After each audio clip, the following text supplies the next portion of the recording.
Friends, in this video for iThought Advisor, I'm going to talk to you on the topic, is moderate risk a good idea? Many people think that risk taking has to be either at the higher end or at the lower end. They think that you should choose one of the two, and somebody who doesn't have a risk appetite should go for very low risk, and somebody who has a good risk appetite should always go for a high risk. To my mind, the average Indian is actually somewhere in the middle. He is neither here nor there. Most Indians have moderate risk profiles, and that's empirically supported also in the numerous risk profiles that I have done over the last 10 years.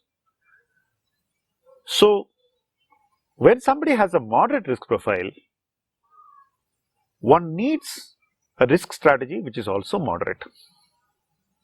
When I say a moderate risk strategy, it does not mean just investing in one asset class. It means creating a mix of multiple asset classes, changing that mix according to the needs of the individual, the life circumstances, and the economic context.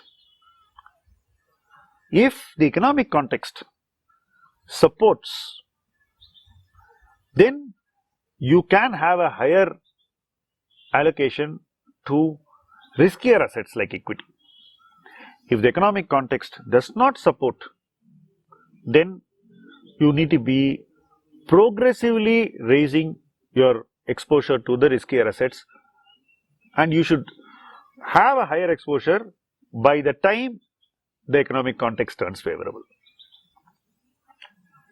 Asset allocation is not something meant only for risk-averse people. It is meant for most of us, because most of us have moderate risk profiles. So, a moderate risk approach is something which I have seen work very well for most investors. Firstly, it helps you make your investment journey in a very comfortable way. It doesn't put you through shocks. Secondly, whenever investment opportunities knock at your door like they did 1 year ago, it gives you the confidence to make some more investments. As I said earlier in this talk, it helps you to take a little bit more risk.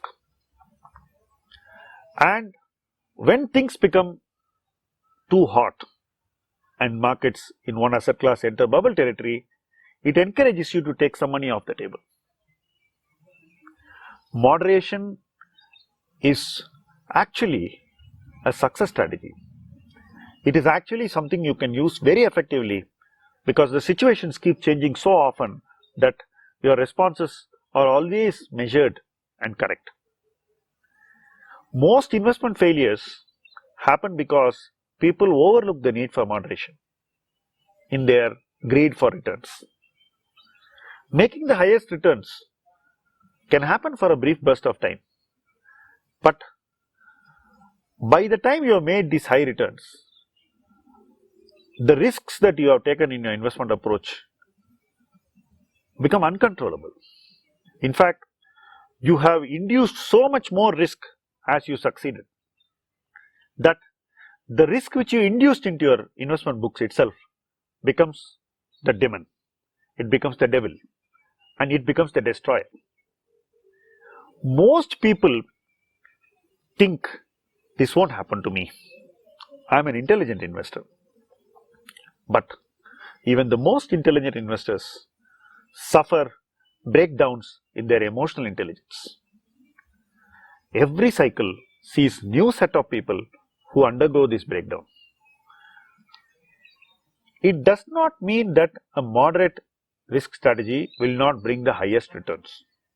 On a sustainable basis, moderate risk strategies actually may do better than high risk strategies.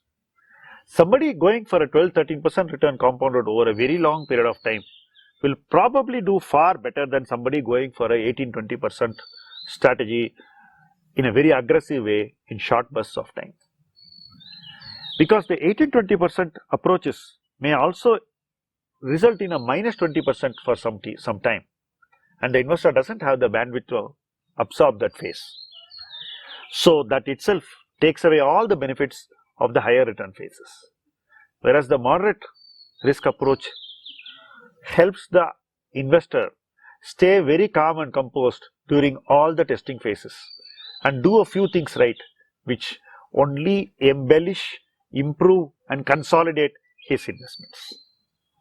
We saw one phase last year. We are going to see another phase now. It's important that each of you understand the virtue of a moderate risk approach and imbibe these strengths so that when the market looks a bit out of favor, you know what is your risk approach, you know how you are driving and navigating through those difficult times, and you are confident to make those few investment actions that can change your fortunes for the better. That in essence is what a good understanding of moderate risk approaches will help the average Indian investor. I consider myself an average Indian investor. My risk approach is very much like any of you watching this video, and I believe that this approach has worked very well in the last several decades, and it is going to work very well for us in the future also. Investing to our nature is the first thing that brings success in the future. Thank you for watching this video. Do share it with your friends.